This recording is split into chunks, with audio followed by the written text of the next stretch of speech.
gran parte de este podcast, la misión que tiene es agitar conciencia. Lo más valiente que puedes hacer es que si te estás sintiendo así pidas ayuda. He hablado antes del tema de atar a la cama, que eso parece muy típico de película de psiquiátrico, no te atan a la cama con unas cuerdas, en plan te atan de verdad, te obligan a firmar un contrato en el que tú dices que jamás hablarás de nada de lo que pase ahí dentro. No recomendaría un ingreso por psiquiatría en la mayoría de los casos. En la era de todos los avances del mundo, de la tecnología, pero en el área de la psicología no estamos avanzando nada. Claro, ahí no estás viendo la realidad. La realidad la ves cuando el niño se vuelve a casa y por qué cojones está ingresando 2 meses después por el mismo motivo. A mí lo que mejor me vino fue tratar el problema de qué pasa en tu casa. Un niño que se tira yendo al psicólogo infantil desde que tiene 6-7 años, como si fuera una actividad extraescolar, los miércoles al psicólogo. Ese niño crece con una etiqueta de hay algo que está mal en mí. En plan, si ellos hubiesen también tenido una terapia para entender por qué yo estaba así, porque ni ellos ni yo lo entendíamos. Era como, está enfadada con el mundo, quiere llamar la atención, no quiere comer. Entonces era un continuo, no me toquéis mucho las narices porque yo tengo el mando. Ya daba igual si eras la más delgada, era ser la más enferma. La recuperación nunca es lineal. Si tú estás 3 meses bien y de repente un día, después de esos 3 meses no estás tan bien, no pasa nada, es normal. No significa que vayas a volver a recaer y que vayas a volver a donde estabas.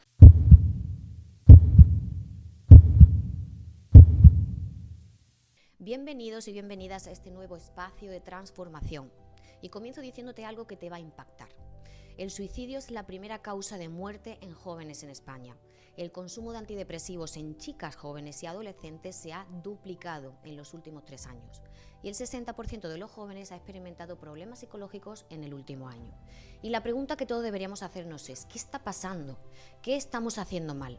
Soy María Ángeles Estrella, experta en intervención familiar y liderazgo, y este podcast nace con una misión clara: ayudarte a descifrar las dinámicas ocultas que impactan tu vida y tus relaciones. Aquí hablaremos sin filtros sobre lo que realmente mueve los hilos de nuestra historia personal y familiar. Hoy arrancamos con un episodio especial junto a Sandy, y te aseguro que lo que escucharás aquí puede cambiar tu forma de ver el mundo. Vamos a hablar de algo que puede incomodar a muchos, pero que es imposible seguir ignorando. ¿Estamos tratando los problemas de salud mental desde la raíz o solo tapamos los síntomas? ¿Estamos realmente ayudando a quienes lo necesitan o perpetuando un sistema que no está funcionando? ¿Es posible hacer las cosas de otra manera? En este episodio vamos a escuchar una historia real, una historia que pocas veces se cuenta en voz alta, una historia que nos hace cuestionarnos si realmente estamos abordando la salud mental de la forma más efectiva. Existen tratamientos psiquiátricos que han sido cuestionados en distintos países. ¿Cómo afectan a quienes los reciben? Hoy tenemos con nosotros a Sandy, quien ha vivido en primera persona esta realidad. Ha pasado por múltiples centros psiquiátricos desde los 11 años y hoy nos cuenta su historia. Y esta es la razón por la que hoy estamos aquí. Porque este no es un caso aislado, porque hay miles de jóvenes que atraviesan por lo mismo, sin respuestas, sin una solución efectiva. Pero la gran pregunta es, ¿qué podemos hacer diferente? Este episodio no busca criticar, sino abrir el debate sobre cómo podemos mejorar el acompañamiento en salud mental. Así que si este tema resuena contigo, comparte este episodio, porque es hora de hablar de la salud mental sin tabúes, sin miedo y siempre, siempre, siempre con la intención de mejorar las cosas. Ahora sí, empezamos. Hola Sandy, ¿qué tal? Hola Ángeles, muy bien, ¿y tú? Muchas gracias por venir, muchas gracias por tu valentía y por darle voz a tu silencio. Cuéntanos un poquito tu historia. ¿Cómo empezó tu historia con la salud mental? La primera vez que fui a un psiquiatra pues tendría entre 9 y 10 años y fue porque, yo soy diabética tipo 1 y pues me entró una vergüenza terrible y un complejo enorme con ser diabética, así que la solución que a esa niña de 9 años se le ocurrió fue no pincharse, dejar de pincharme. Entonces, claro, pues tenía múltiples ingresos por cetoacidosis porque me ponía muy malita, evidentemente. Y cuando los médicos descubrieron que es que yo no me estaba pinchando, fue cuando decidieron que igual debería ir a un psiquiatra para ver por qué una niña de 9 años, que llevaba ya 6 años siendo diabética, porque debuté con 3, no quería pincharse la insulina, que era el único tratamiento que la iba a mantener con vida. Uh-huh. Y empecé ahí la primera vez, pero nada, diría que fui a 2-3 sesiones y no fui más. Mis padres no lo veían necesario, yo era muy pequeña, así que se quedó ahí la cosa. Y años más tarde, ya con 11 años, empecé a desarrollar un trastorno de alimentación porque en mi casa eran muy estrictos con engordar, adelgazar y demás. No se admitía el engordar, por así decirlo. Ya mis padres, entre ellos mismos, eran así. Entonces, cuando yo empecé a sufrir episodios de bullying en sexto de primaria, en lo que me refugié, por así decirlo, fue en la comida. Entonces empecé a tener muchos atracones. Entonces, evidentemente empecé a engordar. También es verdad que me estaba desarrollando más. Claro, los Y cambios fisiológicos del cuerpo que te afectan, la inseguridad. Claro. sí, evidentemente. Sí que es verdad que siempre fui una niña que se desarrolló muy pronto, cosa que tampoco me vino bien. Pero claro, en sexto de primaria ya es cuando estaba empezando a dar el paso como más grande, por así decirlo. Y a mis padres pues les entró miedo pues porque al ser diabética ellos no querían que fuese un problema de salud añadido el que yo estuviese Sobrepeso, gorda, claro. sí, tuviese sobrepeso. Entonces, pues empezaron a ponerme dietas súper estrictas. Yo tenía 11 años, no entendía muy bien el porqué de eso. Entonces llegó un momento en el que la única solución que pudieron encontrar fue pues todos los sábados a las 9 de la mañana me pesaban y si yo no había adelgazado, pues no podía hacer X cosas esa semana. Si había adelgazado bien, podía seguir mi vida perfectamente y si había engordado estaba totalmente castigada.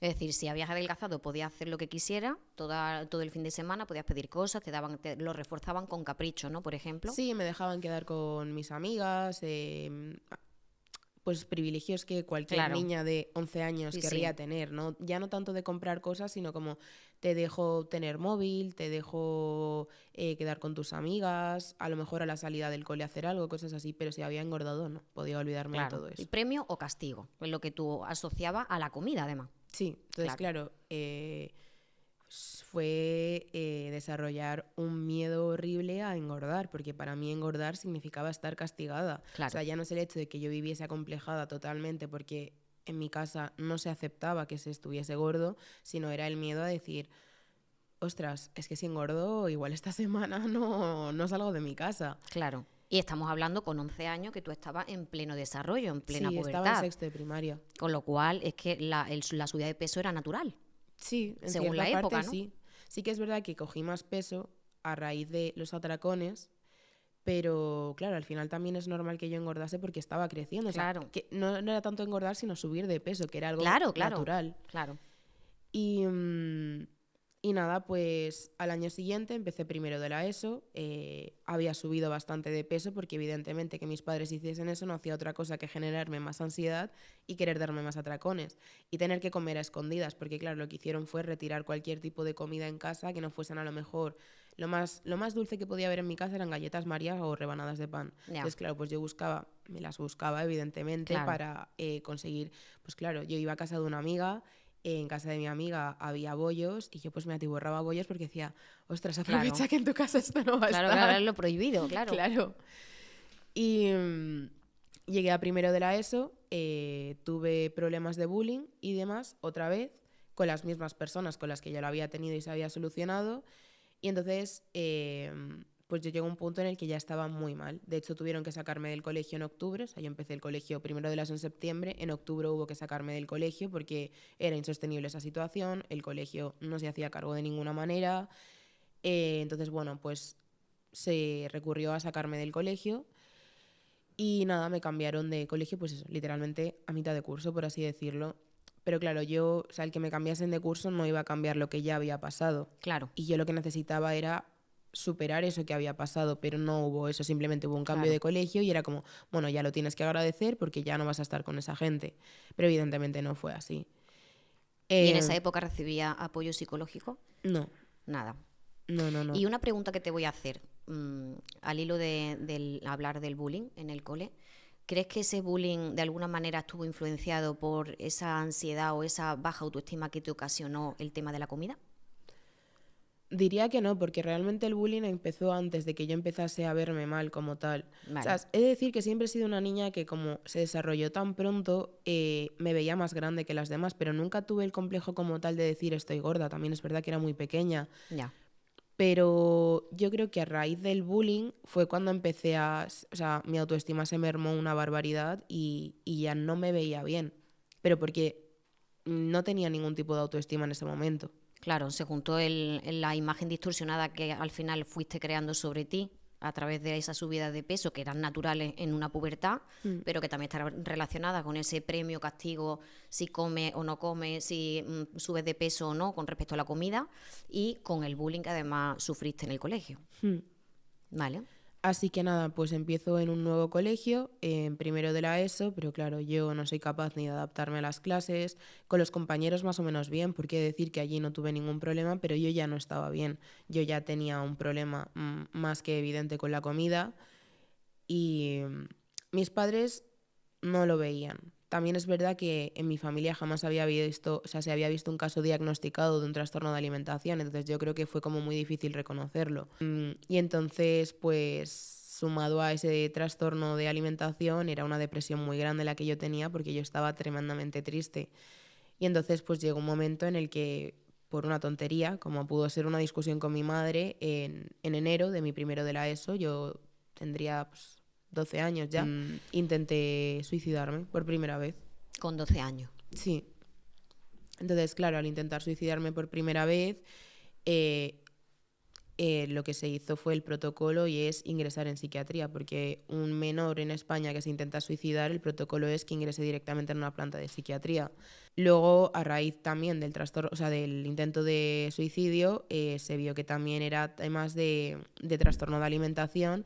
Entonces yo ingresé como en la parte de psiquiatría, pero de trastornos de alimentación, porque consideraban que quizás el intento de suicidio venía a raíz de ese trastorno de alimentación que yo tenía. Y estuve ingresada, diría, 1 mes y medio, con 12 años, ahí en psiquiatría infantil, en un hospital público, pero no me sirvió de nada. Al final yo lo único que estaba haciendo era reforzarme con mis compañeras. Estaba ingresada con 10 chicas con el mismo problema que yo, claro. Y yo lo único que hacía era reforzar continuamente, en plan, un problema que yo ya tenía. Y al final pues cogía ideas, tal. Entonces llegó un momento que mi madre y la psiquiatra hablaron, porque claro, mi madre no podía sacarme de ahí por más que quisiese, porque cuando un menor ingresa en psiquiatría por lo público, aquí en España por lo menos, los padres pierden totalmente la tutela, no tienen ningún tipo de decisión. De hecho, tú cuando ingresas, el primero o el segundo día tienes una charla con los jueces que se van a hacer cargo de tu tutela. Por tanto, si tus padres te quieren sacar de ahí, se quieren negar a X tratamiento, no pueden hacer nada. Entonces ya llegó un momento en el que mi madre habló con la psiquiatra y le dijo, es que creo que este ingreso le está viniendo peor, porque la veo peor de cuando entró. Y mira que era difícil. Claro. Entonces acordaron darme el alta, no porque mi madre lo pidiese como tal, porque no podía, sino porque la psiquiatra también se dio cuenta de que yo no estaba avanzando, estaba yendo para atrás totalmente. Entonces, nada, se acordó darme el alta un 7 de marzo y claro, yo más allá de una visita cada 15 días al psiquiatra no recibía nada más, entonces a los 15 días, bueno, a las 3 semanas, el 31 de marzo yo volví a ingresar por otro intento de suicidio, porque yo al final, en mi cabeza lo que había en ese momento es que no había salida. Yo dije, si esta es la vida que voy a vivir, yo no quiero vivirla. O sea, el motivo de tu desesperación, de tu enorme desesperación, era no sentirte libre para poder ser. Era pensar que cómo me sentía en ese momento era como me iba a sentir el resto de mi vida. ¿Y cómo te sentías, Andy? Me sentía totalmente atada porque, claro, luego a raíz de salir del ingreso tienen un control tus padres sobre ti, pues porque en el fondo se lo recomiendan así en el hospital, claro. Con el tema de las comidas, no la dejes sola comiendo, si podéis poner un candado a la cocina, ponerlo, que de hecho en mi casa había un candado en la cocina. Tenía que comer acompañada, de hecho contrataron a una chica para que me acompañase en las comidas y eso era realmente humillante porque yo tenía 12 años, no tenía 3. Claro. Luego, claro, en plan, el dinero súper controlado porque no fuese a ser para laxantes, comida para atracones, tal. Luego las salidas con amigos, nada, olvídate. Sí que es verdad que hasta antes del ingreso yo más o menos había tenido cierta libertad y después del ingreso no, porque a mis padres les daba miedo que hiciese cualquier cosa cuando salía. Entonces, claro, al final era una niña de 12 años que vivía como una de 6 y encima sentía tanta tristeza, pero tan profunda que yo decía, ostras, es que si así me voy a sentir el resto de mi vida, prefiero no sentirme así nunca más, en plan que acabe ya todo. Claro. Y entonces fue pues cuando lo intenté una segunda vez. Claro, pero tus padres solamente estaban acatando una serie de directivas que les dieron los profesionales en ese momento de la salud mental que te estaban a ti tratando. Evidentemente, mis padres me adoran, mi madre en concreto se ha Por desvivido toda supuesto. su vida por mí, ella hacía lo que ella pensaba que a mí me iba a mantener a Claro, salvo, evidentemente. O claro. sea, mi madre nunca lo hizo desde la maldad, simplemente ella intentó que yo estuviese bien. Y si un profesional especializado en eso te dice, ponle un candado a la cocina, pues tú se Y lo se vas lo a pone. poner Claro, si piensas que eso va a ayudar a tu hija. Porque claro. claro, mi madre había pasado por casi perder a su hija de 12 años. Yo me había intentado suicidar y había estado muy malita, pasando por la UCI y demás. Entonces, claro, mi madre tenía un terror horrible a Por perderme como hubiese supuesto. tenido cualquier madre Claro, si tienes que probablemente. poner un candado como si tienes que poner 5, si te lo dicen, lo tienes que hacer. Claro. Entonces, ¿qué pasa? Yo me empecé a enfadar con el mundo. Yo ya estaba súper enfadada porque, claro, yo veía que... En ese momento yo no veía que mi madre lo estuviese haciendo por mí. Yo solo he podido ver con los años, pero yo en ese momento decía, me estás jodiendo la vida. En plan, claro, yo era lo único que veía porque la gente Claro. de mi edad empezaba a entrar, salir, a hacer planes y yo es que no podía salir a comer fuera porque yo tenía que comer acompañada por un adulto que supiese el problema que yo tenía. Entonces, me sentía tan humillada la Te mayoría de sentías veces, completamente controlada en todo. controlada y humillada. Porque Claro, claro, como yo le explicaba a gente de 12 años, no, es que no puedo ir a cenar al burger con vosotros porque mi madre tiene que ver lo que como. Tengo que comer acompañada. claro. No podía explicar eso. Para mí en ese momento era muy humillante. Entonces, claro, ¿Y qué hacías? ¿Disimulabas? ¿Mentías? Porque de yo, alguna manera esa vergüenza al final, cuando uno es adolescente, sobre todo en cualquier edad, pero sobre todo en la adolescencia, que es una época así como de más inmadurez emocional y más inseguridad, y tratamos de conectar con nuestros iguales y ser, bueno, pues parte de, cuando nos sentimos diferentes intentamos pues disimular, ¿no? Desde la vergüenza intentamos disimular y mentir si hace falta. Tú tenías que sí, hacerlo. sí, yo mentía un montón con, bueno, sobre todo con los temas de la comida. O sea, pero una barbaridad, yo qué sé, yo llegaba a decir, yo tengo un hermano con síndrome de Down, decía, no, es que tengo que ir a comer, a darle la cena a mi hermano porque si no se la doy yo nadie quiere. Claro, Mentira, mi hermano era totalmente independiente y cenaba solito, pero era claro, como la excusa más fácil que yo encontraba dentro de la edad que yo tenía, porque era muy claro. pequeña. Claro, y cada mentira que decía, de alguna manera, hacía todavía sentirte más insegura y menos verdad, ¿no? Porque al final, cada vez que mientes, tienes que estar, son capas de mentira, capas de máscaras que nos vamos creando, ¿no? Sí, sí, al final también vivía con un miedo constante de decir, madre mía, el día que esta gente se entere de que nada de esto es cierto y que realmente lo que me pasa es que tengo un trastorno de alimentación, Ya. yo decía, no, no, no, no, no. Y además en aquella época sí que hubo como un auge de mucho trastorno de alimentación, Mm, porque fue también cuando surgió la etapa esta de Ana y Mía, mm. pero, pero claro, en plan, se sabía que estaba el trastorno, pero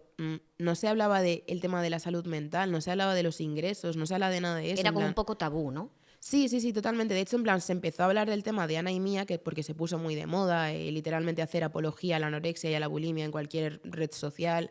Yo me acuerdo, de hecho, que uno de los grandes pilares para que yo continuase con ese trastorno de alimentación eran ciertas redes sociales que hacían totalmente apología. A Ya, día de hoy están baneados totalmente, incluso los hashtags que hagan referencia a ese tipo de cosas, tal, pero en aquella época no. Entonces, claro, una niña de 11 años, 12 años que empieza a usar el internet tal, que simplemente ha buscado cómo puedo adelgazar por mi desesperación absoluta por adelgazar, claro, y lo primero que me sale es blog de Ana y Mía, las princesas Ana y Mía.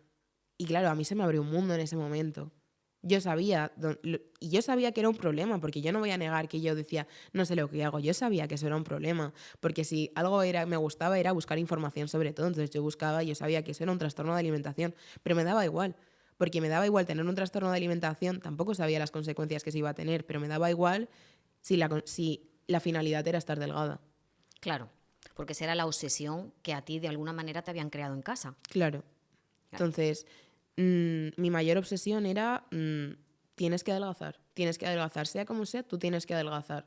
Entonces, cualquier cosa me valía, ya fuese pues, utilizar laxantes, mentir en farmacias para conseguir ciertos fármacos, cualquier cosa me valía. O sea, dejé de tener cualquier tipo de ética en ese momento porque todo me valía si eso me iba a llevar a adelgazar, me daba claro. igual. Pero por tu asociación dolor-placer. Si adelgazo, tengo un premio. Pero no solamente los premios que te daban con 11 años, sino ya en la asociación de placer. Si yo adelgazo, además de que me veo bien, ahí la vida me va a tratar bien, voy a recibir cosas buenas, voy a tener mucho más placer que si engordo, porque todo lo que va a pasar es horrible. Sí, además es totalmente verdad que desarrollas una adicción tremenda a ver bajar los números en la báscula, Claro. desarrollas una adicción tremenda, si he podido saltarme una comida y me salto otra, es como, ostras, qué euforia, qué bien lo he hecho, y entonces como ya me quiero saltar más. Y en un principio te quieres saltar una, pero luego son dos, pero luego son tres. Luego Claro. también es cuando te has dado un atracón, que te sientes terriblemente mal, pero consigues vomitarlo todo, es como, qué liberación, qué satisfacción, que son cosas que no, pero en ese momento te dan tal nivel de adrenalina, de satisfacción, de euforia, Y que de al final, control, y de control. Al claro, al final final, tú estás controlando. Si vomitas lo controlas tú, si comes más o comes menos, o no comes durante X comida, lo estás controlando tú, y esa sensación de triunfo, ¿no? De he podido.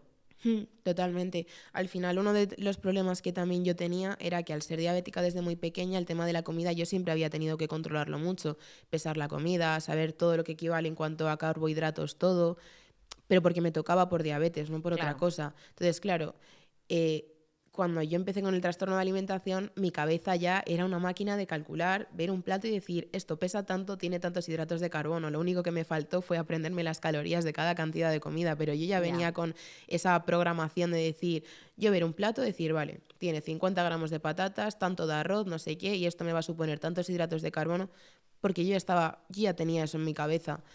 Entonces, eso tampoco, o sea, no puedo decir que me perjudicó, evidentemente, no lo podía evitar. Al final, Claro. Sí, siendo ese control diabética, excesivo, ¿no? Al final todo lo que es excesivo afecta negativamente. es que al principio cuando eres diabético es muy importante que tengas un control, cuando empiezas a ser con la diabetes, que tengas un control muy claro de la diabetes, de pesar la comida, pero pesarla de verdad, no por ningún tipo de obsesión, sino porque, Por claro, salud. estás empezando, tienes que Claro. saber las cantidades de insulina, tal, no sé qué, y era muy importante. Claro, lo que pasa que eso me llevó a generar, o sea, no me llevó eso a generar una obsesión, yo generé otra obsesión, que era el adelgazar, y ya pues contar calorías, carbohidratos y gramos de comida para mí era un juego.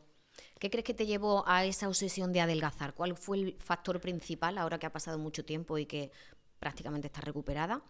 ¿Cuál crees que fue el factor principal que te hizo desarrollar esa obsesión por adelgazar? No solamente pesar la comida por controlar, aprender a controlar la diabetes, sino esa obsesión a adelgazar.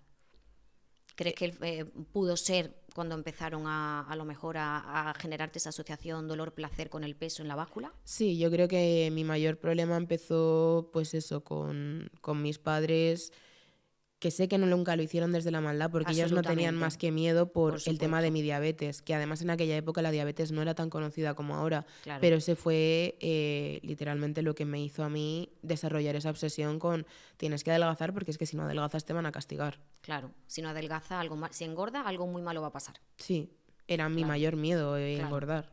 claro. Vale, y fue pasando el tiempo, empezaron los ingresos. Sí, pues después tuve el segundo ingreso, que ya he comentado, por otro segundo intento de suicidio, y ese ingreso para mí fue de las peores experiencias de mi vida, la verdad, porque el psiquiatra que me tocó en aquel momento me hizo odiar literalmente estar en un hospital. O sea, yo llegó un momento en el que dije, yo sabía, estando ingresada, yo sabía que iba a recaer, lo tenía más claro que el agua, además incluso quería hacerlo. O sea, no puedo decir como, no, es que sé que lo haré. No, no, yo quería recaer porque para mí era lo importante. Pero yo lo único que decía es, lo voy a hacer tan bien que nadie se va a enterar y no voy a volver a pisar un hospital de estos. O Ya, sea, o sea, lo único que yo quería era salir de ese hospital, pero para no volver a ingresar en uno nunca, porque para mí fue horrible. O sea, yo tenía pues, 12 años todavía, porque no había cumplido los 13, y yo lo que veía era castigos relacionados con la comida.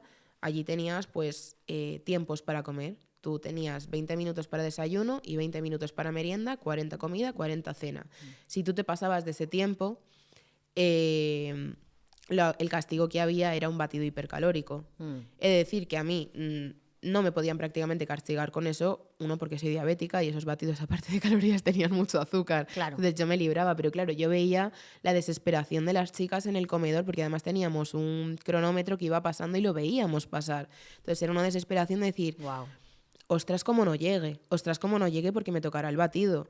Y ya no es eso, sino que si te negabas al batido, porque claro, dices, bueno, pues te niegas al batido y ya está. No, porque entonces te sondaban, te metían una sonda nasogástrica totalmente despierta, de la nariz al Sin estómago. sedación ni nada, No, no, a no. lo bruto. Te ataban a la cama para Madre que mía. no pudieses negarte y te metían la sonda desde la nariz hasta el estómago, estando totalmente despierta, y ya desde ahí pues te metían pues la comida que te tuviesen que meter o los batidos que te tuviesen que meter. ¡Qué horror! Sí. Entonces, claro, era súper traumático porque además yo, vamos, aprendí muy por las malas que eso no, o sea, no hagas eso porque es que la sonda te la... Porque al principio todas pensábamos cuando ingresas allí es como Sí, bueno, la esto no va a típica pasar, ¿no? amenaza, esto no lo van a hacer. Sí, sí, lo hacían. Entonces, cuando llegaba un momento en el que tú veías que una se quedaba en el comedor porque no había acabado y de repente la escuchabas gritar en su habitación, sabías que le estaban metiendo la sonda y eso tampoco era agradable.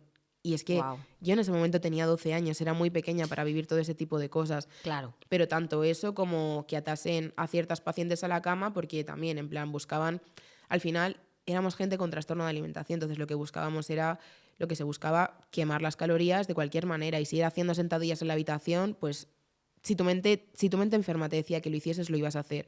¿Qué pasa? Si te acababan pillando, te ataban a la cama para que así no te pudieses mover. Madre mía. Porque claro, después de cada comida, en los desayunos y en las meriendas teníamos media hora de reposo, que era quedarte literalmente así tumbada, que no podías ni flexionar las rodillas, y en la comida y en la cena 1 hora. O sea, lo máximo que te dejaban era levantar los codos para leerte un libro, en plan, porque ya de la desesperación no podías estar 1 hora así.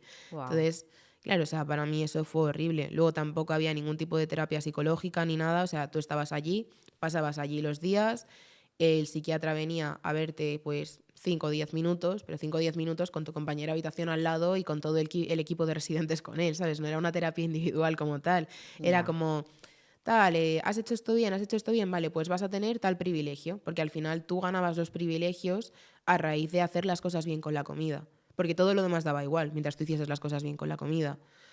Entonces, pues claro, al principio lo que te dejaban era más horario de visitas, empezabas a lo mejor con media hora de visitas, luego 1 hora y media, tal, no había mucho más horario de visitas, venían a verte por las tardes y ya está.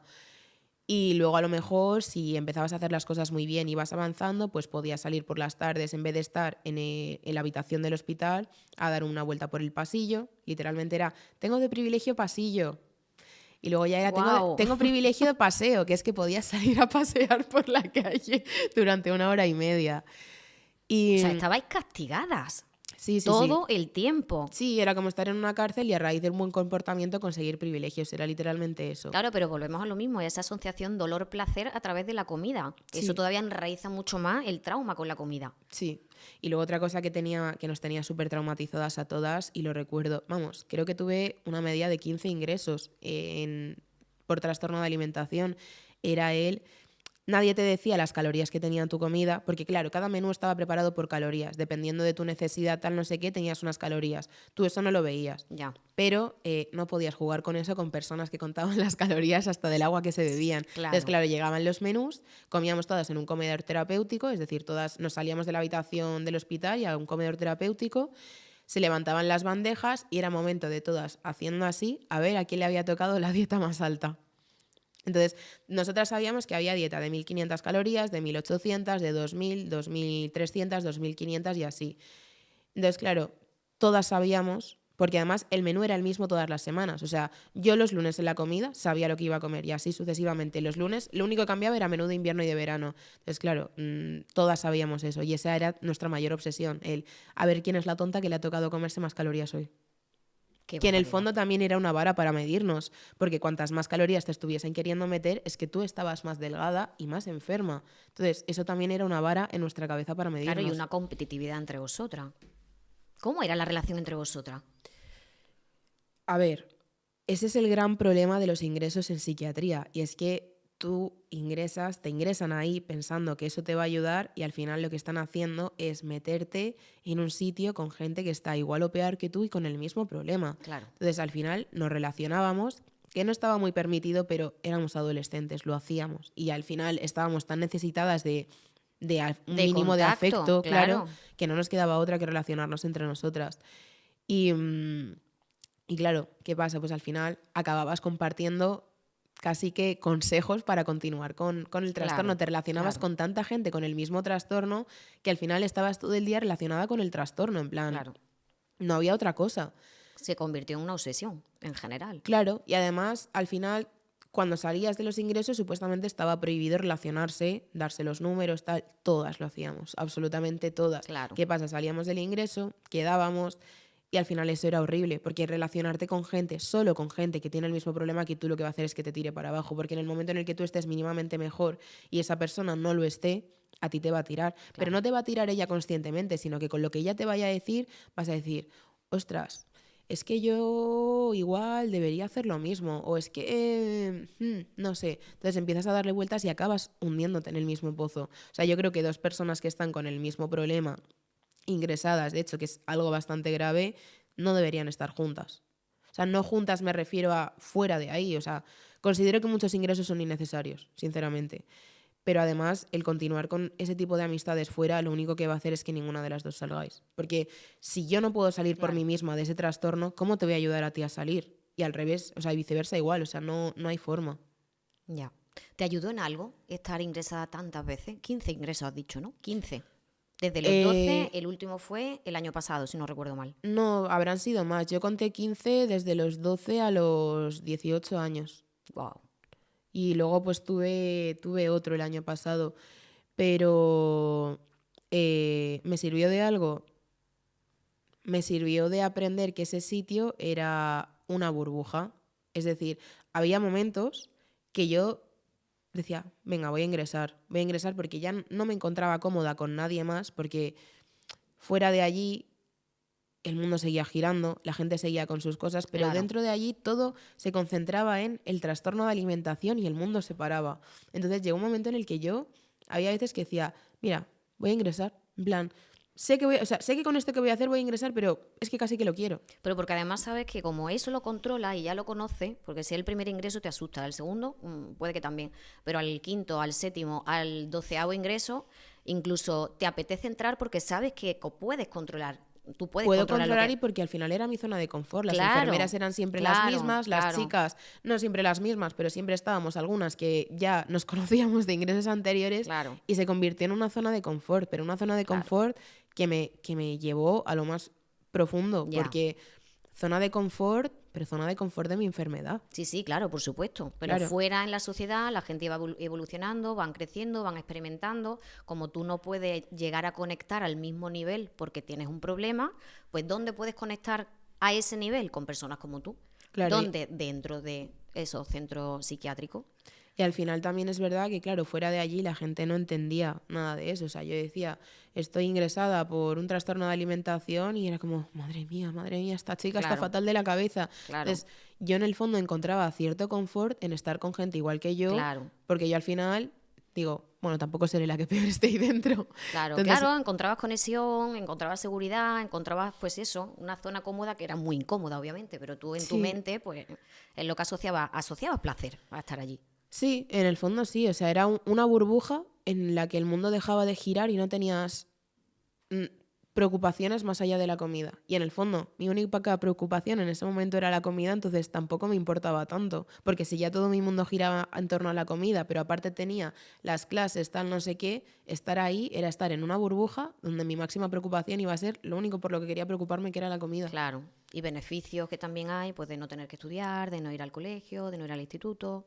Sí, o sea, a ver, al final tenías la posibilidad de seguir estudiando, de hecho, vamos, gracias a que yo seguí estudiando ingresada, pude sacarme la ESO, bachillerato y demás. Pero, pero claro, o sea, ya era como no me tenía que enfrentar al mundo. Claro, eso es, no tenías que enfrentarte al mundo. Claro, Claro, y eso al final lo hizo mucho, o sea, era lo que hacía que yo quisiese de alguna forma estar ahí.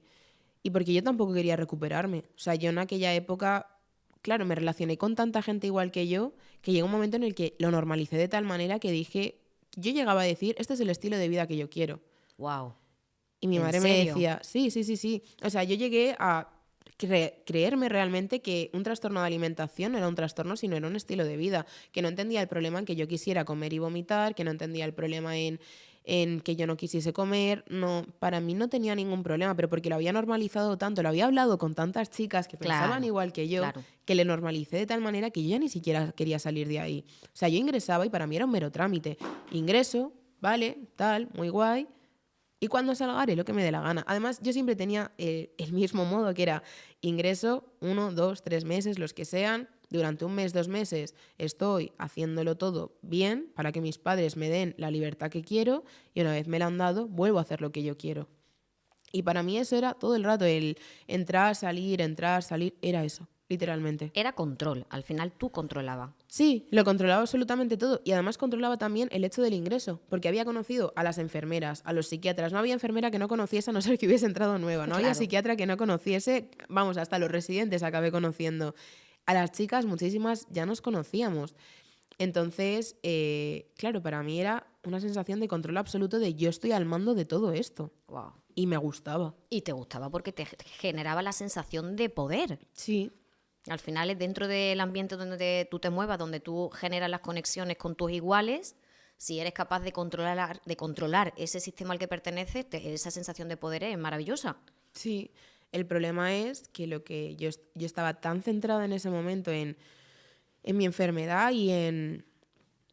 Es que ya no te digo, en plan, llegó un momento en el que la obsesión ya no iba por adelgazar, era por ser la más enferma. En plan, ya daba igual si eras la más delgada, era ser la más enferma. Pero era porque era lo que nos fomentábamos entre todas las chicas. Claro. Porque al final llegaba una y además también había otra cosa, y era la talla de los pijamas. Cuando tú ingresabas te daban pijamas de hospital porque con tu ropa te podías medir, pero daba igual porque nos medíamos igual. Las tallas de los pijamas eran de diferentes colores. Entonces no había que ser muy inteligente para saber qué talla estábamos usando cada una.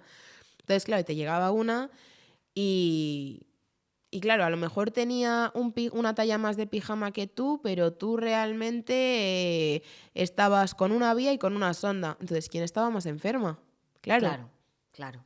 O sea, era un continuo eso, el a ver quién está más enferma, a ver quién está... Era eso. Al final era cubrir las 3 necesidades principales que siempre decimos, las 3 necesidades principales de supervivencia, que son amor o conexión, control y seguridad y sentirte importante.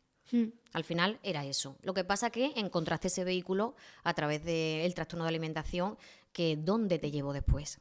Sí, al final también encontré un vehículo de manipulación hacia mis padres. Absolutamente. O sea, ya no era como me controláis a mí, sino yo os controlo a vosotros porque como me cabreéis voy a hacer X cosas. Como hagáis algo que a mí no me gusta, perfecto, yo haré otras cosas. Entonces era un continuo... no me toquéis mucho las narices porque yo tengo el mando. Porque si yo decido dejar de comer, si yo decido dejar de pincharme, ¿qué vais a hacer? No podéis hacer nada. Ingresarme, vale, volveré a salir y volveré a hacer lo mismo. Y ellos lo sabían. Claro. Entonces, y tenías el poder, el control absoluto de todo, en tu casa, dentro de la residencia y en todos los sitios. Incluso a veces se puede convertir, no sé si tú puedes identificar esto que te voy a decir, pero a veces se puede convertir en un síntoma de protección benevolente, que se llama, y es que si tú tienes el poder de manipular tu entorno familiar a través de tu trastorno, en cualquier momento, no solo porque a ti te venga bien porque tú quieras conseguir algo, sino porque si tú quieres desviar la atención de tus padres, porque imagínate que están pasando por un conflicto de separación o hay otro problema que a ti te está afectando indirectamente, tú puedes manipular y tú puedes desviar la atención a través de tu problema para que tu problema sea más importante que el de ellos. Y eso muchas niñas y muchos niños, y esto me gustaría que los padres se dieran cuenta, porque bueno, este podcast, gran parte de este podcast, la misión que tiene es agitar conciencia y que los padres, los jóvenes, toda la sociedad se dé cuenta de que no solamente hay que tratar al síntoma en sí, este trastorno de alimentación, como un problema per se, un problema individual, sino que formamos parte de diferentes sistemas, y el sistema familiar de alguna manera y de muchas maneras es el que más nos afecta, para bien y para mal. Entonces, muchos niños y niñas desarrollan conductas no deseables, intento de suicidio, autólisis o trastorno de alimentación, precisamente muchas veces para desviar el problema real, para proteger a un hermano, a un padre, a una madre, y esto los padres no lo saben. Entonces, claro, muchas veces pues pasa como en tu caso, este trastorno de alimentación tiene un origen muy claro y es una asociación dolor-placer que se ocasionó en tu casa y que de alguna manera te ocasionó esa obsesión, y que a través de esa obsesión tú podías cubrir tus 3 necesidades principales, conexión con tus iguales, seguridad y control / poder y sentirte importante. Pero bueno, en tu caso, por ejemplo, no se desarrolló como un síntoma benevolente, pero hay muchos casos en los que sí. Y en todos los casos se trata de la misma manera. Premio-castigo, sobre todo desde el miedo. Y eso es lo que no puede ser y es lo que tenemos que abrir los ojos porque es que es absurdo, no es eficiente y desde luego son tratamientos larguísimos que, bueno, ¿cuántas niñas se han curado completamente? A ver, no he mantenido el contacto con muchas de ellas, gracias a Dios, también te digo, pero alguna que he visto después de X tiempo te diría que es que conozco muy pocas y conocí muchísimas chicas, pero conozco muy pocas que se recuperasen. Claro. Pero muy pocas incluso después de pasar por centros como en el que pude estar yo que era un ingreso de mínimo 6 meses, era prácticamente un internado. Y ni después de eso yo vi chicas que se recuperasen, porque al final lo que todas aprendíamos era, hazlo bien, sal de aquí y vuelve a hacer lo que tú quieras. Claro. Pero hazlo bien aquí para que no te castiguen ni para alargar el tiempo, no por otra cosa. Sí.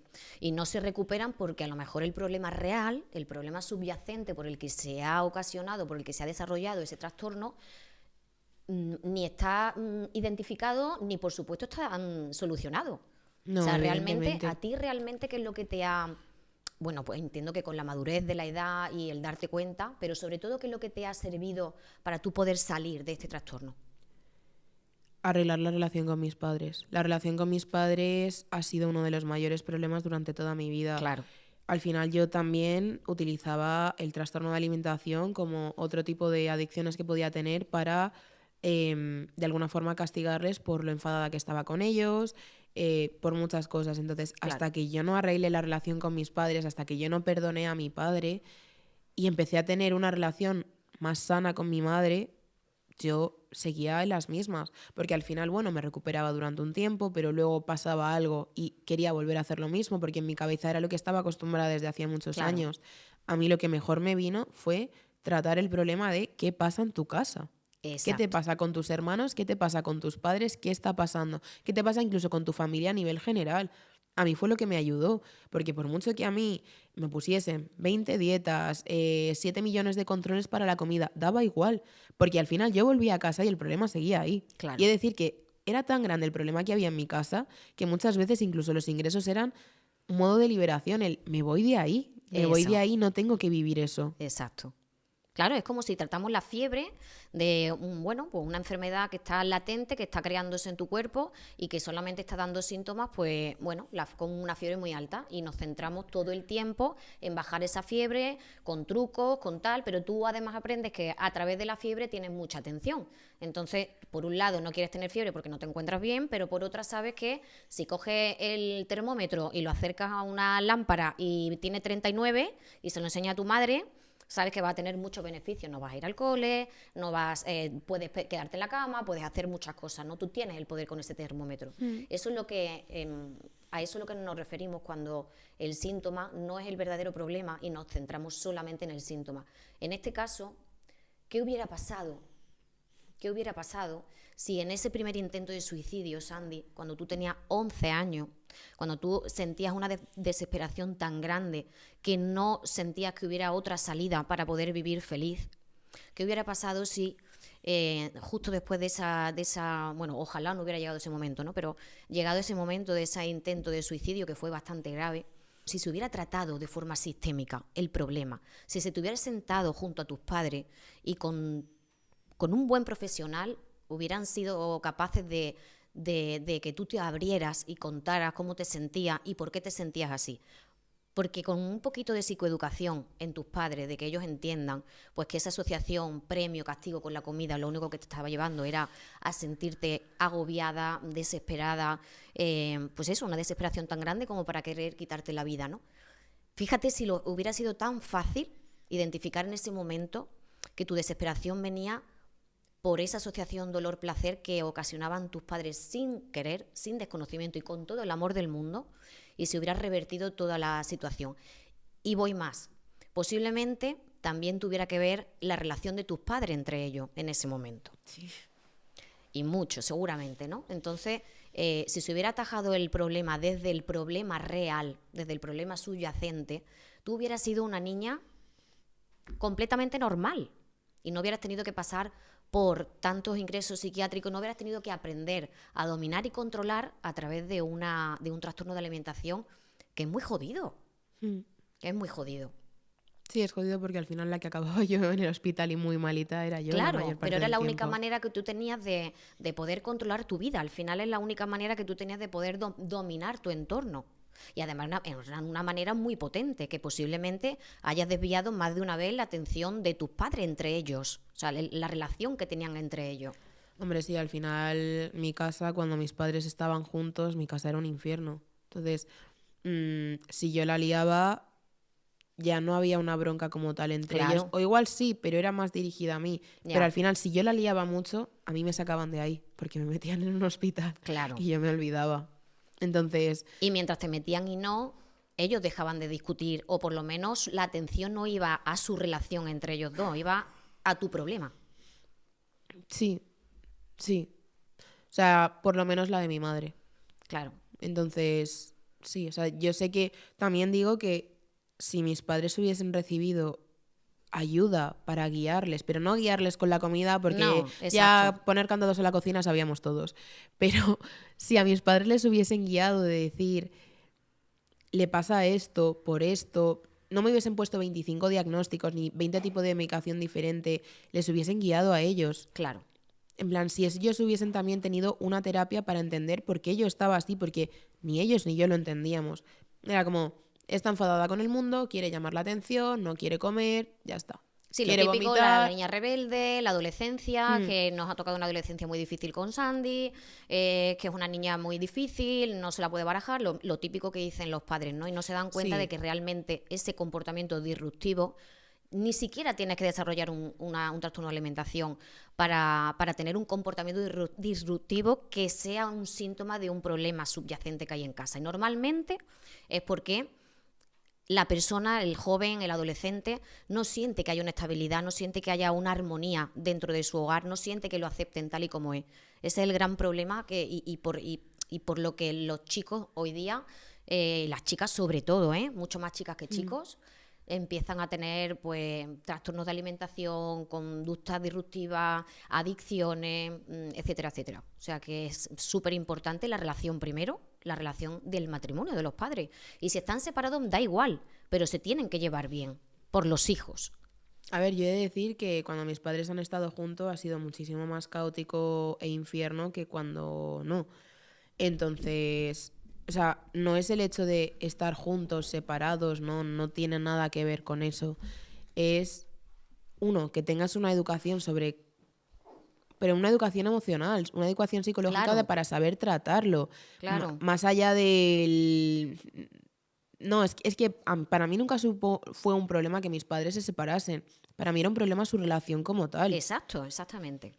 Y al final lo que mis padres quieran hacer con su vida personal, eso es cosa suya. Lo que yo necesitaba es que actuasen como padres y que estuviesen ahí como padres. Pero ellos tampoco lo sabían, al final nadie nace Claro, sabiendo. es que nadie nace sabiendo, exactamente, a eso Claro, me o sea, refiero. evidentemente con 17 años jamás iba a pensar eso. Yo estaba enfadada con mis padres, una barbaridad, y jamás pude pensar eso. Pero yo sé que si a mis padres hubiesen podido tener algún tipo de ayuda, pero ya no en plan ayuda por tu hija, ayuda para ti, porque al final si los problemas en casa seguían, yo iba a seguir haciendo lo mismo. Claro. Si ellos hubiesen tenido ayuda, para mí, vamos, esto hubiese acabado hacía muchísimos años. Claro. Pues, no hubiese estado 11 años con la misma enfermedad. Efectivamente. Pues fíjate que parte de tus síntomas o de el que parecía problema también tenía un origen subyacente en tu familia, en tus padres. Y hubiera sido tan fácil como recibir terapia dirigida a ellos individualmente si la necesitaban y psicoeducación con respecto a ti. Porque obviamente, y lo digo muchas veces, estamos en el siglo XXI y parece que la era de todos los avances del mundo, de la tecnología, pero en el área de la psicología no estamos avanzando nada. Todavía a día de hoy se está trabajando cualquier tipo de trastorno, por ejemplo, cualquiera no, por ejemplo, de alimentación, en base a premio y castigo profesionales de la salud mental. Entonces, hay algo que se puede mejorar y mucho. Y es precisamente, para mí, es ampliar la mirada hacia el sistema al que pertenecemos. O sea, no solamente mirar el problema como el problema per se, sino ampliar esa mirada sistémica y mirar de dónde puede venir, porque seguramente de forma estratégica se puede resolver muy pronto, en un corto plazo de tiempo, de una manera muy práctica, si se atornilla la tuerca correcta. Sí, al final yo no era la única que necesitaba ayuda, mis padres también la necesitaban. Efectivamente. De hecho, tu madre y tú sé que habéis tenido una dependencia emocional importante. Y que en este último año habéis hecho un trabajo muy bonito las dos, que es de, bueno, pues cortar ese cordón umbilical, porque al final era una simbiosis, tu madre contigo, tú con tu madre, y era una dependencia importante. O sea, mi madre y yo siempre hemos sido muy dependientes, pero porque al final como mi madre tuvo la relación que tuvo con mi padre y yo estaba tan enfadada con mi padre, yo me refugiaba totalmente en mi madre, entonces todo lo que mi madre dijese era lo válido.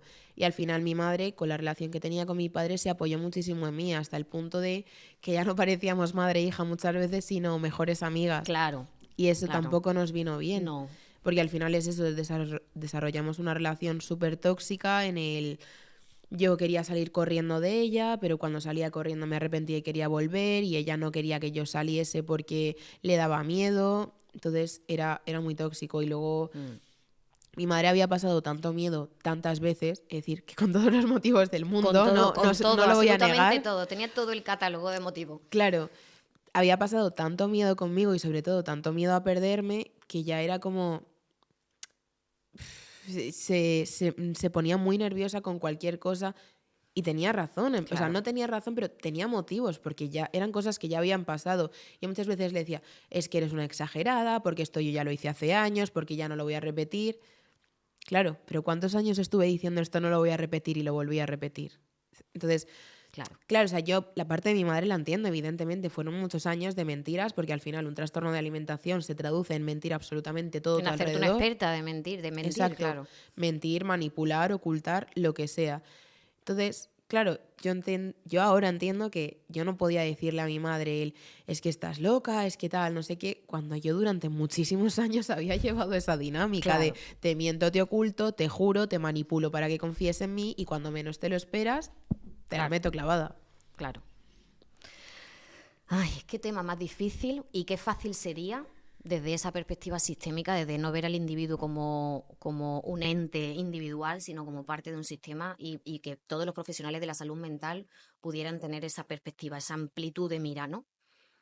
Sandy, ¿qué fue lo que, para que el público lo entienda también, ¿no? Porque hemos escuchado cosas muy duras, pero ¿qué es lo que tú crees que es más cruel cuando entras en una institución, en una residencia psiquiátrica, donde realmente no tienes voz y voto? Tengo entendido que tú entras y firmas un documento donde no puedes decir nada de lo que se hace dentro. Cuando eres menor no tienes ni voz ni voto, pero porque tampoco la tienen tus padres, como ya he explicado, pero cuando ingresas en sitios para mayores de edad, esto suele ser en lo privado, te obligan a firmar un contrato en el que tú dices que jamás hablarás de nada de lo que pase ahí dentro. Ya solo eso tiene que acojonar. Sí, claro, porque al final dices, hostia, ¿qué va a pasar? ¿Qué me va a pasar? ¿Para que no puedo hablar de ello? Claro. Es que no tienes control sobre tu vida en ese momento. No. O sea... ¿Y qué es lo más duro, más heavy, más no sé, más... La soledad. Más brutal. La soledad, el sentirte totalmente solo. El sentirte totalmente solo, porque allí estás con gente igual que tú, a la que no conoces de nada, y a tu familia apenas les ves. O sea, es como una falta de cariño, de contacto, de incluso hablar, de decir, es que necesito hablar con alguien. Pero claro, tampoco me apetece hablar 24 horas al día con el psicólogo, ¿no? Quiero hablar con mi gente, con mi círculo. Y no tener nada de eso. O sea, y luego también una parte muy dura, que esto ya me di cuenta yo siendo mayor de edad, cuando el año pasado ingresé en un centro de esos, el mundo siguió girando. Yo estaba ahí y estaba tranquila, pero es que cuando salí, el mundo había seguido girando. La gente había avanzado y yo me había quedado 2 meses atrás cuando había entrado a esa clínica. Y claro, yo cuando salí y vi que pues mis amigos de la uni habían avanzado, todas las cosas, que es una tontería, pero los trabajos que habían hecho de la uni, los planes que habían No, no es hecho, ninguna tontería, claro que no. mis amigas que habían hecho planes, y yo decía, es que mi mundo se ha parado durante 2 meses, que he estado ingresada en este sitio, pero el resto del mundo ha seguido girando. Entonces es una sensación de que te quedas totalmente atrás. Entonces, una persona como yo, que encima, pues a raíz de todos estos ingresos, repetí curso 2 veces, tanto en la ESO como en bachillerato, que siempre he tenido el pensamiento de me estoy quedando atrás, me estoy quedando atrás. De repente, que durante 2 meses sientas que todo el mundo ha avanzado menos tú, eso es... Un horror, claro. Sí, porque al final lo que yo me sentía era insuficiente también, porque era como, habéis avanzado, habéis aprendido cosas, habéis hecho planes, habéis vivido momentos y yo no he hecho nada de eso. Claro. Y yo me he quedado atrás. Entonces me sentía como, me empecé a sentir súper pequeña e insuficiente. Salí muy bien de ese ingreso el año pasado, pero era eso. De repente fue como volver al mundo con todos mis amigos y decir, ostras, es que el mundo ha seguido girando, en plan, que no se paró todo el mundo porque yo estaba aquí. Entonces, eso fue muy duro para mí, eso y el sentirme tan sola tanto tiempo.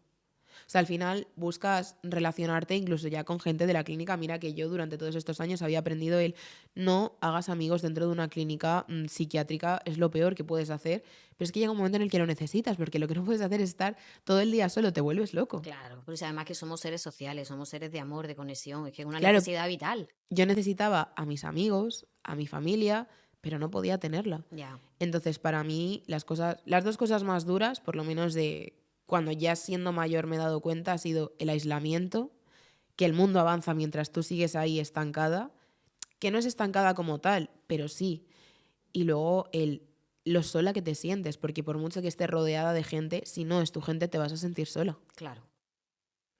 Y algo que te haya marcado, que hayas visto en otras personas, no que lo hayas vivido tú en ti, pero sí que lo hayas visto en otras personas, tratamientos que se siguen haciendo, que no salen mucho al público, pero que sabemos los que nos dedicamos a la terapia que se siguen haciendo. Y Sí. bueno, lo Eh, que tú nos quieras contar. bueno, yo ya he hablado antes del tema de atar a la cama, que eso parece muy típico de película de psiquiátrico, no te atan a la cama con unas cuerdas, en plan te atan de verdad. Pero yo el año pasado recuerdo, bueno, el año pasado y de otros años recuerdo pues que la terapia por electroshock se sigue haciendo. eh, es real, totalmente real. Yo estuve con gente ingresada en la clínica a la que se lo hacían y yo el mayor efecto que pude ver de esa terapia por electroshock fue que la gente perdía la memoria. O sea, la gente perdía la memoria. Era una barbaridad. O sea, a mí me daba muchísima pena porque había casos que estaban ahí por traumas muy grandes o estrés postraumático muy grande y es que olvidaban lo que les había pasado, pero olvidaban lo que les había pasado hacía 2 años, que les había provocado el trauma y olvidaban lo que habían comido esa misma mañana. No recordaban. Hay casos y casos, supongo que los efectos serán diferentes según cada caso, pero a mí me impactó muchísimo eso. Luego me impactó también mucho un caso de terapia con electroshock que hubo que frenar porque a la persona en cuestión le dio un ataque epiléptico. Entonces, son cosas que piensas que a día de hoy tú lo hablas con cualquiera por la calle o un amigo tuyo que no esté puesto en esto y dice, Estás de broma. no estás de broma, pero sí, bueno, esto es una película de los 80-90 cuando estas cosas se hacían, cuando existía la lobotomía. No, es que se sigue haciendo, se sigue haciendo. Y eso como otra terapia alternativa al electroshock, que era atar al paciente a la cama y hacerle inhalar pues un medicamento que básicamente era alucinógeno. Y le ataban a la cama para eso, para evitar pues, daños a sí mismo o a cualquier otra Ya. persona. Y era un poco parecido al tema del electroshock, se utilizaba para gente con un estrés postraumático muy grande o con traumas muy grandes o depresiones muy severas, pero, ostras, es Heavy. que era heavy, sí. Entonces, no sé, hay muchas cosas de los... O sea, yo, sinceramente, a día de hoy, y espero que pocas personas hayan tenido que pasar por tantos ingresos como los que pasé yo, no recomendaría un ingreso por psiquiatría en la mayoría de los casos. O sea, no soy psiquiatra, evidentemente, y si hay un caso muy grave que no hay forma de tal, vale, pero yo creo que de todos los ingresos que yo tuve, más de la mitad, y vamos, cuartas, quintas partes se podían haber evitado. Claro que sí. O sea, a mí al final, algo que me hizo alargar muchísimo la enfermedad en el tiempo eran los ingresos. Claro. Jolín, Sandy, qué duro. Qué duro y qué inspirador. Te voy a pedir por último que nos digas algo a 3 públicos diferentes. A la comunidad terapéutica, o sea, a todas las personas que se dedican a ayudar a los demás en temas de salud mental, a los padres y a los adolescentes. Empezamos, si quieres, con la comunidad terapéutica. ¿Qué le dirías tú a los terapeutas, psicólogos, psiquiatras? A ver, yo lo que he aprendido con tantos años es que no se centren tanto en el síntoma, en plan, que vayas más allá. Al final creo que la mayoría de los trastornos mentales tienen un trasfondo que nunca nadie toca, porque te centras en todos los síntomas que te da ese trastorno, Exacto. pero no te centras en por qué se ha provocado ese trastorno. Los trastornos de alimentación, los trastornos, yo qué sé, el límite de la personalidad, tienen un trauma muy grande debajo, que puede ser en la infancia, en la adolescencia, pero es que nadie mira eso muchísimas veces. Es como, vamos a tratar los síntomas de su trastorno y ya está. Y al final da igual que trates los síntomas, porque si el trauma sigue estando ahí, volverá a acabar apareciendo con el tiempo. O el problema subyacente que puede estar en algún miembro de la familia, por Sí, ejemplo. o sea, que ya no es solo el paciente, evidentemente. O sea, yo creo que muchos de los problemas que hemos tenido los adolescentes, y que además yo he visto estando con tantos adolescentes ingresada, era los padres. Porque sí que es verdad que en el momento en el que ingresas, para los padres es como, sí, haremos cualquier cosa, tal, no sé qué. Pero claro, ahí no estás viendo la realidad. La realidad la ves cuando el niño se vuelve a casa y por qué cojones está ingresando 2 meses después por el mismo motivo. Y eso me parece súper triste porque, y yo lo he visto con los míos, los 2 meses que estás ingresado, todo es maravilloso, todo es de color de rosa. Haremos esto, tal, no sé qué. Vamos, yo de hecho me acuerdo que yo decía, en uno de estos ingresos voy a pedir que me compren un perro porque acabará cayendo, claro. Claro, voy a aprovechar. Como todo es tan maravilloso, acabará cayendo. Pero cuando volvías a casa, no. A lo mejor les duraba 15 días, un mes, pero todo volvía a ser lo de siempre. Entonces, tú volvías a ser el de siempre y el problema volvía a ser el de siempre. Exactamente. ¿Qué le dirías a tus padres? ¿A los míos? A los tuyos. Yo he de decir, a día de hoy, les diré que estoy tremendamente orgullosa de ellos, pero de los dos, además. Mira que yo con mi padre, bueno, pero estoy muy orgullosa de ellos porque han hecho un esfuerzo y un cambio tan grande, y cambiar con 40 y 50 años no es fácil. Totalmente. Han hecho un esfuerzo tan grande por cambiar, y evidentemente no todo es de color de rosa a día de hoy. Sigo teniendo unas broncas increíbles con ellos, hay días que no les quiero coger el teléfono, vale, pero han hecho un esfuerzo por cambiar. Sí. Y a raíz de que ellos empezasen a hacer el esfuerzo, yo pude hacer el esfuerzo de perdonarles. Y perdonarles significó estar bien conmigo misma, porque de alguna forma también me perdoné a mí misma. Entonces, a mis padres les diría que no es su culpa, porque tampoco nadie les enseñó a hacerlo.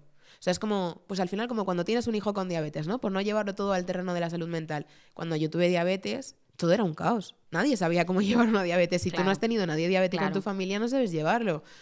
Pero bueno, al final aprendes con los años. A mí me ha llevado 20 años aprender a llevar mi diabetes.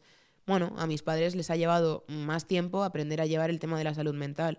Entonces, y sus propias vidas, porque al final es que tampoco nos enseñan a vivir nosotros, a gestionar nosotros nuestras propias emociones. Claro, el problema es que si ellos no sabían gestionar sus emociones, no podían gestionar absolutamente nada más, y han tenido que aprender a todo eso. Y les quedan muchísimas cosas, soy plenamente consciente, pero ya el hecho de ¿Y a quién no? que lo intenten, que se presten a ir a terapia, porque hay muchos padres que, madre mía, la terapia, eso no, o sea, mi padre es de esos, mi padre no confía en la terapia, pero mi padre ha hecho el esfuerzo de, mira que tiene, vamos, puede creer más en los fantasmas que en los psicólogos, pero vamos, lo ha intentado y me ha intentado entender, porque mi padre durante toda mi enfermedad se alejó porque él en los psicólogos no confiaba, porque él no confiaba que yo me fuese a recuperar, y porque se le hizo tan difícil relacionarse conmigo con mi enfermedad que prefirió alejarse, porque él pensaba que era lo mejor para mí. Claro.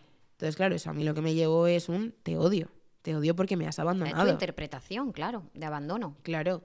Entonces, yo les diría que si ellos hubiesen aprendido a gestionar sus emociones hubiese sido más fácil, evidentemente, pero que al final nadie nace sabiendo. Pero para mí el punto más importante para los padres es uno, que se pregunten cuál es el problema que hay en casa, la mayoría de las veces. Y dos, que ellos acepten que no el problema está solo en el niño, sino que a lo mejor el niño, vale, igual puede ir a terapia, pero es que igual los padres deberíais ser los que principalmente vayáis a terapia. Exactamente. El año pasado cuando tu madre me llamó por ti, porque estaba preocupadísima, porque además, bueno, pues tú aprendiste a manipular súper bien desde el miedo, que era lo que a ti te habían enseñado también tantísimos años, y ella estaba muy asustada porque tú amenazabas con quitarte la vida una y otra vez, y además tú le habías puesto fecha y le habías dicho, no hay nada que hacer, mamá, y esto va a ser así y tal, y ella me llamó desesperadísima para que yo trabajara contigo, y cuando yo le dije, Sandra, estratégicamente tengo que trabajar contigo, no con tu hija.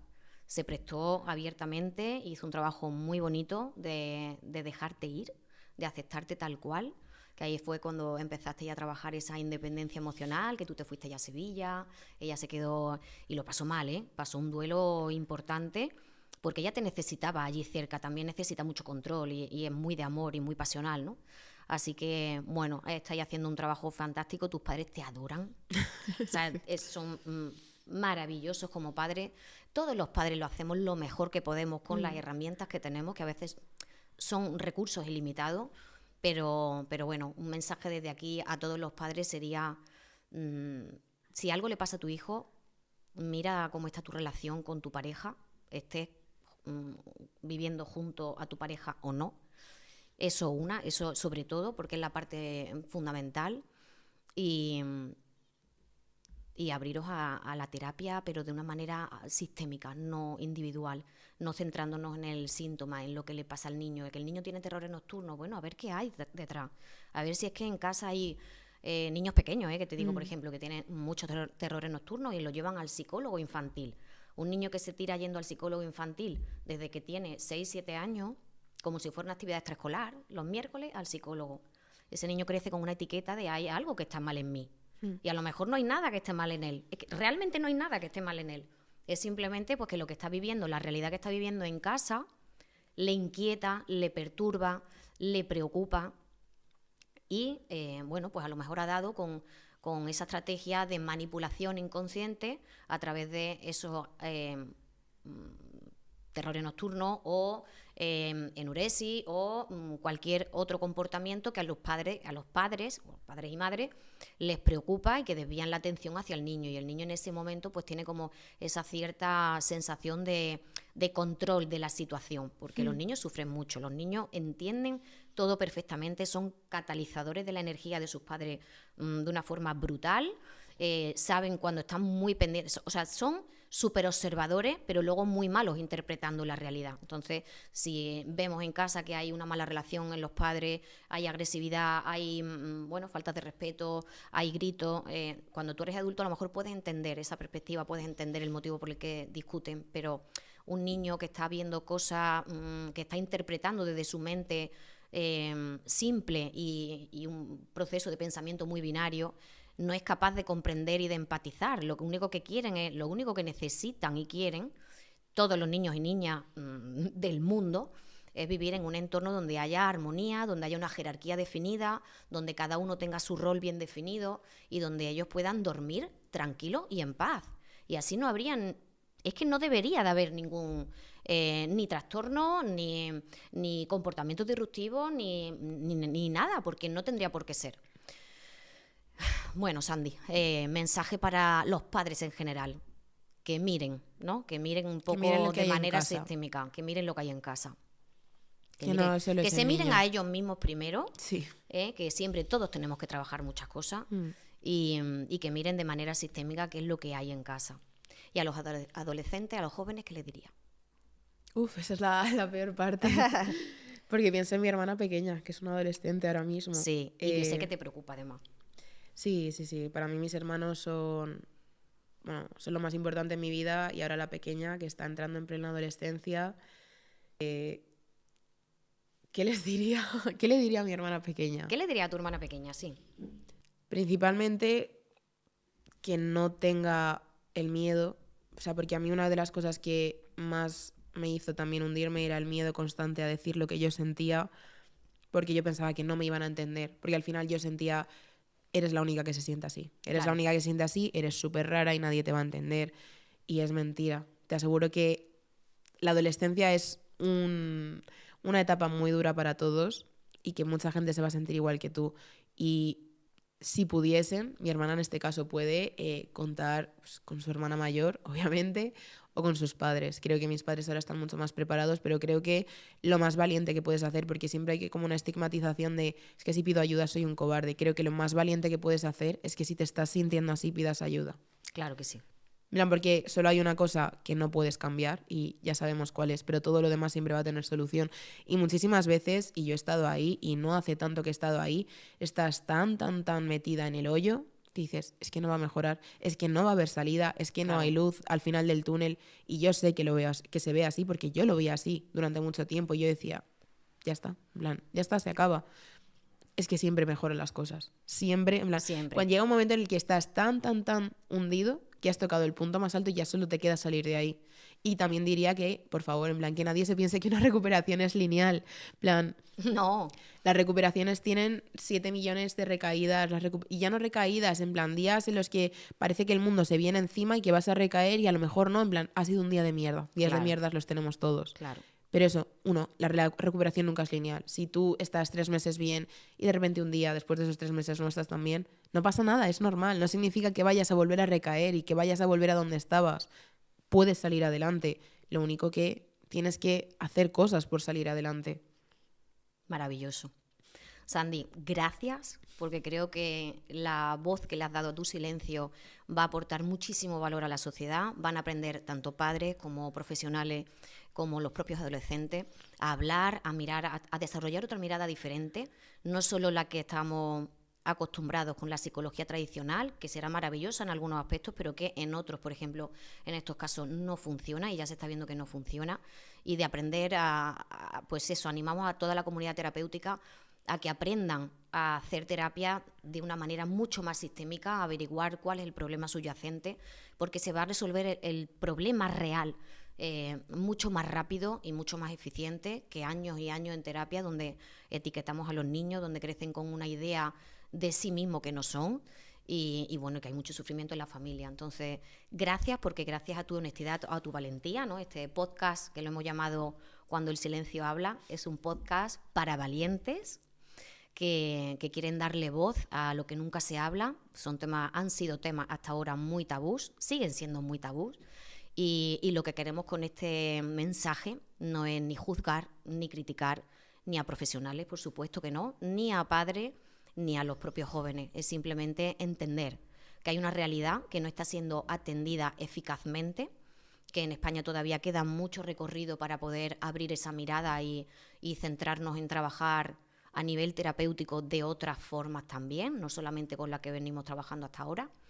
Institucionalmente, por supuesto, bueno, pues ya hemos visto lo poco o nada que ayudan bueno, pues estas reclusiones en centros psiquiátricos, sobre todo para este tipo de trastorno. Pero no es juzgar, es simplemente son los recursos que tenemos. Entonces es eso, es invitar a abrir un debate, a desarrollar otro tipo de mirada mucho más amplia, a ayudar a nuestros jóvenes y a nuestros adolescentes, que son el futuro de nuestra sociedad, y ayudar a las familias, sobre todo a todas las familias, a recuperar ese orden y esa armonía familiar, que al final es lo que queremos todos, y al final es para lo que hemos creado, para lo que queremos crear nuestra propia familia, ¿no? Para disfrutar desde el amor. Y desde luego no educar nunca desde el miedo, ni desde el con castigo. esa asociación castigo-premio, con cosas tan delicadas como puede ser la comida, porque bueno, es un error inconsciente, pero es un gran error. Así que gracias, te doy las gracias, y te voy a decir una cosa que te dije en una sesión, pero me gustaría que quedase, bueno, constancia en público, y es pedirte perdón. Y es pedirte perdón en nombre de todos los errores que hay en el sistema, en nombre de la comunidad terapéutica, en nombre de la falta de información que hemos tenido los padres a la hora de educar, porque no eres tú sola, tú representas a muchos jóvenes y a muchos adolescentes en España y en el mundo, y sois víctimas de un sistema que no funciona. Yo te pido perdón en nombre de todo el sistema, de los padres, y insisto, sobre todo desde el desconocimiento, ¿no? Te pido perdón por el desconocimiento tan grande que hay sobre todo todavía sobre estos temas de salud mental. Gracias, eres una valiente, te espera una vida preciosa, tus padres te adoran, tienes una familia maravillosa, tú crearás tu propia familia y esto que te ha pasado, esta vida, esta experiencia que te ha tocado vivir, que ha sido dura, estoy segura que no ha sido en vano. Ha sido para que tú puedas ayudar a mucha gente, para que tú puedas crear una familia pues desde un nivel de conciencia distinto al que te han creado a ti o al que estamos acostumbrados, con una sabiduría y una profundidad mucho más amplia y que todo lo que tú has vivido se ha transformado en una sabiduría y una experiencia tan bonita que puede llegar a tanta gente, que yo desde aquí te doy las gracias. Si lo que viví sirve para ayudar a alguien. Seguro. Y encima tú eres periodista, o sea, está terminando la carrera de periodismo, sí, en ello estoy. Con lo cual ella puede tener mucha voz cuando quiera. Así que muchísimas gracias, Andy. Gracias a ti, Ángeles. Escuchar esta historia nos muestra algo muy claro. La salud mental es un tema complejo y cada historia es única. Lo que hoy hemos compartido es una mirada personal, pero lo más importante es que abramos el diálogo sobre cómo podemos mejorar el acompañamiento a quienes lo necesitan. Durante años hemos aprendido a ver la salud mental desde un enfoque individual. ¿Y si en lugar de centrarnos solo en los síntomas, comenzáramos a mirar más allá, a comprender las raíces de los problemas emocionales desde una mirada sistémica? No se trata de buscar culpables, sino de entender cómo podemos hacer mejor las cosas. La salud mental no es solo una cuestión de diagnóstico y de tratamiento, sino de comprensión, de apoyo y herramientas adecuadas para cada persona. Hoy hemos hablado de una historia, pero hay miles de historias como esta, jóvenes que buscan respuestas, familias que necesitan nuevas herramientas, profesionales que quieran generar un cambio real. Y la pregunta es, ¿cómo podemos construir juntos una nueva forma de acompañar uniendo fuerzas de diferentes disciplinas? Si crees que este mensaje puede ayudar a alguien, compártelo y sigamos creciendo juntos. Tu voz importa, tu experiencia importa y juntos podemos cambiar la forma en la que se ve y se trata a la salud mental. Pensemos y actuemos y nos vemos en el siguiente episodio o nos escuchamos, lo que tú quieras.